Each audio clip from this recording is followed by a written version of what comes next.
નમસ્કાર. આજે આપણે એક પ્રાથમિક શાળાની એક એવી પહેલ વિશે વાત કરવાના છીએ જે દેખાવમાં તો સાવ નાની છે, પણ એમાંથી સફળતાનો એક બહુ મોટો પાઠ શીખવા મળે છે. તો ચાલો આખી વાતને બરાબર સમજીએ. તો એક સવાલ, એવો સવાલ જે દરેક માતાપિતા અને શિક્ષકના મનમાં આવતો જ હોય છે કે ભાઈ બાળકોમાં સારી અને મજબૂત આદતોનું સિંચન કરવું કેવી રીતે? આ એક મોટો પડકાર છે, ખરું ને? પણ બની શકે કે એનો જવાબ આપણી વિચારસરણી કરતાં ઘણો સરળ હોય. આ વાત છે 25 ફેબ્રુઆરી 2026ની. જગ્યા હતી ઇન્ટાડા પ્રાથમિક શાળા. ત્યાં વિદ્યાર્થીઓને સન્માનિત કરવા માટે એક ખાસ કાર્યક્રમ રાખવામાં આવ્યો હતો. પણ આમાં રસપ્રદ વાત એ હતી કે આ કોઈ પરીક્ષાના માર્ક્સ કે સ્પર્ધામાં જીત માટેનું સન્માન નહોતું. ના, આ સન્માન તો શિસ્ત અને નિયમિતતા જેવી વધુ પાયાની અને મહત્વની બાબતોને બિરદાવવા માટે હતું. તો આખરે આ ખાસ સન્માન હતું શું? આખી પહેલના કેન્દ્રમાં એક બહુ જ સરસ પુરસ્કાર હતો, જેનું નામ હતું star of the month. Star of the month એટલે એવો એવોર્ડ જે એવા વિદ્યાર્થીઓને આપવામાં આવ્યો જેમણે આખા મહિના દરમિયાન શાળામાં એક પણ રજા પાડી ન હોય. એકદમ સરળ કોન્સેપ્ટ છે, પણ એની અસર ખૂબ ઊંડી છે. હા, પૂરેપૂરા 100%. વિચાર તો કરો, ફેબ્રુઆરી મહિનામાં સંપૂર્ણ હાજરી. બસ આ એવોર્ડ માટેની આ એક જ શરત હતી.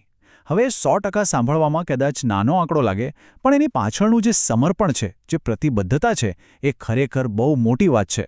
તો આ એવોર્ડ પાછળનો મુખ્ય હેતુ શું હતો? આચાર્ય શ્રી દિલીપભાઈ અને શાળાના સ્ટાફના કહેવા મુજબ આનો હેતુ બીજા વિદ્યાર્થીઓને પણ પ્રેરણા આપવાનો હતો કે તેઓ પણ રોજ શાળાએ આવે અને ભણવામાં પૂરેપૂરો રસ લે. આ એવોર્ડ પાછળ એક ખૂબ જ મહત્વનો શૈક્ષણિક વિચાર છુપાયેલો છે, અને આ વિચારને મદદનીશ શિક્ષિકા મોનિષાબેન પટેલે સમારોહમાં ખૂબ જ સરસ રીતે સમજાવ્યો. એમને કહ્યું કે નિયમિતતા જ સફળતાની ચાવી છે. રોજ શાળાએ આવવાથી ભણતરમાં એક સાતત્ય જળવાઈ રહે છે, અને પછી કોઈ પણ વિષય સમજવો એકદમ સહેલો બની જાય છે. આ એક વાક્ય જાણે આખા કાર્યક્રમનો સારાંશ કહી દે છે. મનીષાબેને નિયમિતતાના 3 મુખ્ય ફાયદા પણ ગણાવ્યા. પહેલું, અભ્યાસમાં સાતત્ય રહે, એટલે કશુંય છૂટી ન જાય. બીજું, શિસ્તનું ઘડતર થાય, જે આખી જિંદગી કામ લાગે.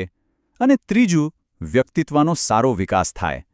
આ બતાવે છે કે રોજની હાજરી લાંબા ગાળે કેટલો મોટો ફરક લાવી શકે છે. અને આ વાત માત્ર પુસ્તકીય જ્ઞાન સુધી સીમિત નથી. નિયમિત રહેવાથી બાળકમાં એક જવાબદારીની ભાવના કેળવાય છે. એટલું જ નહીં, શાળાની અલગ અલગ પ્રવૃત્તિઓમાં ભાગ લેવાથી એનો આત્મવિશ્વાસ પણ વધે છે, અને માનસિક રીતે પણ એ વધુ મજબૂત બને છે. આ પહેલની એક બીજી ખાસ વાત એ હતી કે તે માત્ર વિદ્યાર્થીઓ પૂરતી જ નહોતી. શાળાએ શિક્ષણમાં ભાગીદારી કેટલી જરૂરી છે એ સમજાવતા વાલીઓને પણ એક બહુ જ મહત્વનો સંદેશ આપ્યો. શાળાએ વાલીઓને જે અપીલ કરી એ ખરેખર દિલને સ્પર્શી જાય એવી હતી. એમણે કહ્યું, બાળકનું ઉજ્જવળ ભવિષ્ય નિયમિત શિક્ષણના પાયા પર જ બનેલું છે. પોતાના બાળકને દરરોજ ઉત્સાહથી શાળાએ મોકલો અને તેના સર્વાંગી વિકાસમાં ભાગીદાર બનો. આ વાત પરથી સ્પષ્ટ થાય છે કે ઘર અને શાળા જ્યારે સાથે મળીને કામ કરે ને, ત્યારે જ સાચું પરિણામ મળે છે. તો ઇન્ટાડા શાળાના આ સ્ટાર ઓફ ધ મંથ કાર્યક્રમમાંથી આપણે શું શીખી શકીએ? ચાલો એમાંથી મળતા મુખ્ય બોધપાઠ પર એક નજર કરીએ. જુઓ, આ પહેલમાંથી કેટલીક ખૂબ જ મહત્વની વાતો શીખવા મળે છે. પહેલું, કે એક નાનકડો પુરસ્કાર પણ જીવનના મોટા કૌશલ્યોનો પાયો નાખી શકે છે. બીજું, ક્યારેક દેખાતી પ્રતિભા કરતાં રોજનો સતત પ્રયત્ન વધુ મહત્વનો છે. ત્રીજું, સફળતા માટે શાળા અને ઘર બંનેનો સહિયારો પ્રયાસ ખૂબ જરૂરી છે. અને છેલ્લે, કે નાના રોજના કામો જ લાંબા ગાળે મોટા પરિણામો લાવે છે. અને અંતે એક સવાલ જે આપણને બધાને વિચારતા કરી દે કે આપણા પોતાના જીવનમાં, પછી તે કામ હોય કે સ્વાસ્થ્ય, મોટી આદતો બનાવવા માટે આવા નાના પુરસ્કારોનો ઉપયોગ કેવી રીતે થઈ શકે? આના પર વિચારવા જેવું ખરું.